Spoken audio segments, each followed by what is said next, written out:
that, this bloke said I'm the best in the business cutting these boxes out for you. Yeah. Yeah, you are, mate. Absolutely superb.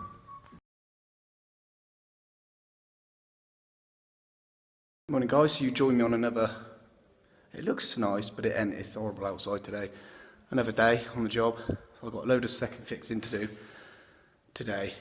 Wall lights haven't come yet, can't fit those. Smoke alarms are here, I can fit those. The tiler's now done in this bathroom, so this is the ensuite for this bedroom. This is a one bed flat, this is one of the other flats. I can now put the fan up there. I can second fix the shaver point, so we'll do that today.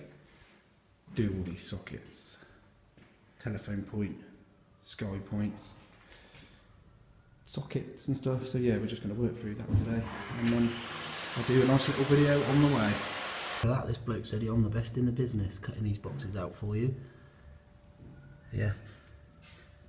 Yeah, you are, mate. Absolutely superb.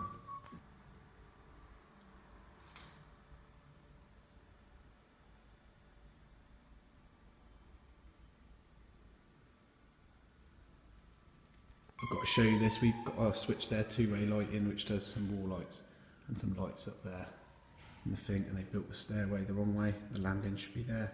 So now you've got to walk behind the stairs to turn your lights on and off before you go up to bed. Nice.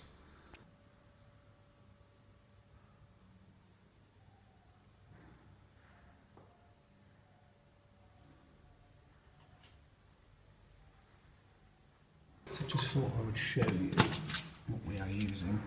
These are flat plated sockets.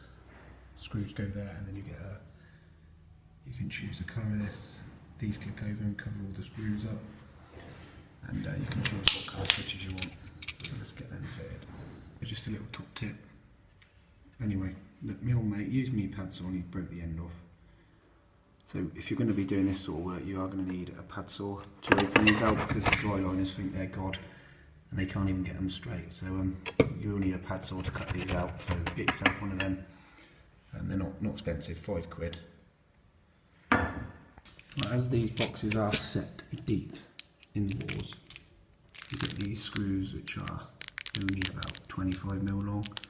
You can file some longer ones down the heads to fit on these, but another decent thing, a little tip, you get these pillars. You can then screw these pillars in to there, and then it extends the 3.5mm terminal out for you, and then your screw will fit perfectly in there.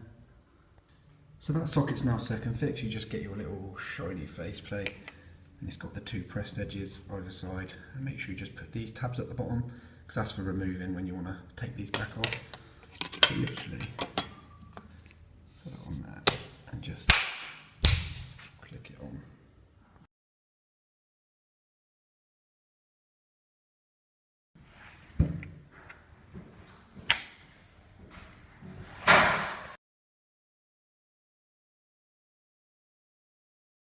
So here we got a shaver point, 230, 110 volt.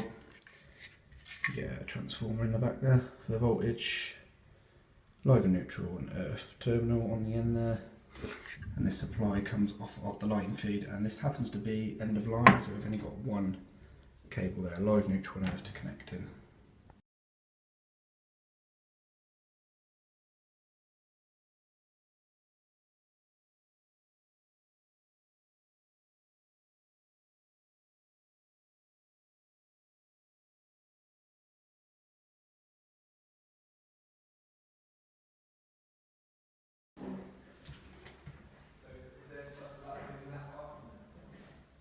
Boys, made it to tea time. If you like that little time lapse, I might do some more of those. I'll bring my tripods and stuff in. I look stupid, but I don't care. If it's for the channel and you guys want to see it, I'll do it. 2 Scotch eggs and a pint of milk. Beautiful.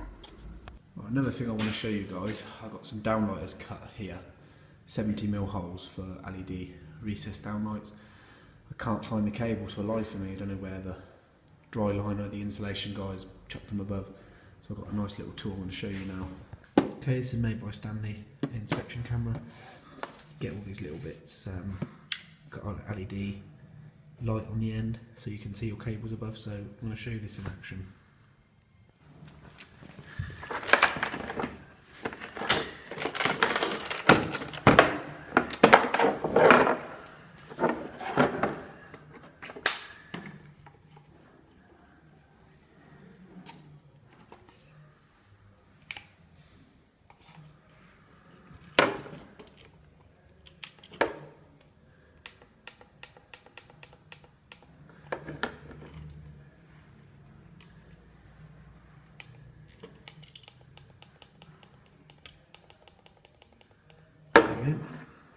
The LED on the end there, a little screen to see what you're looking at. There you go. So let's have a look what we can find then.